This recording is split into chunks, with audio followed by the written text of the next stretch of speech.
দর্শক, আজ আমরা এসেছি নীলফামারী জেলার একটি প্রত্যন্ত এলাকায়।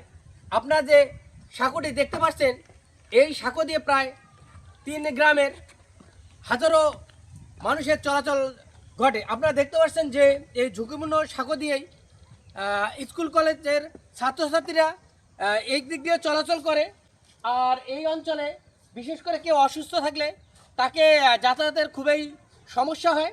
আর এই বর্ষার সময় এই পানি যখন পূর্ণ থাকে, এই ব্রিজে চলাচলের একবারেই অনুপযোগী হয়ে যায়। আমরা কথা বলার চেষ্টা করব এই এলাকার কিছু বাসিন্দাদের সঙ্গে, তাদের কাছে জানতে চাইব আসলে এই ঝুঁকিপূর্ণ সেতু দিয়ে তারা কিভাবে পারাপার হয়। বর্ষার সময় আমরা এই পুল দিয়ে খুব কষ্ট করে যাতায়াত করি। তিন গ্রামের পরিবার নিয়ে এখানে মনে কর ভ্যান গাড়ি যায় না, বর্ষার সময় বাচ্চা কাচ্চা স্কুল যেতে পারে না, খুব কষ্ট করি, চলাফেরা করি। আমরা তো এখানে কোনো লোক যাইতে পারে না। আমরা গ্রামবাসীরাই সংস্কার করেছি।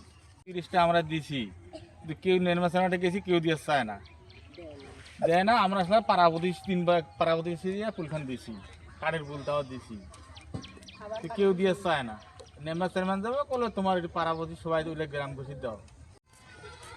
এলাকাবাসীর সহায়তায় এই নির্মিত হওয়া ব্রিজটি প্রতি বছরে তাদের চাঁদা কালেকশনের পরে এই ব্রিজটি সংস্কার হয়। এখনও কোনো সরকারি অনুদান বা সরকারিভাবে নির্মিত হয়নি এই ব্রিজ। আশা করি এবার জাতীয় সংসদ নির্বাচনে প্রার্থীদের কাছে এলাকার লোকজন দাবি জানাচ্ছে যে প্রার্থী হয়ে এই নির্বাচনী এলাকায় আসবে, দ্রুত এই ব্রিজটি নির্মাণ করে এলাকার চলাচলের লাঘব সৃষ্টি করবে।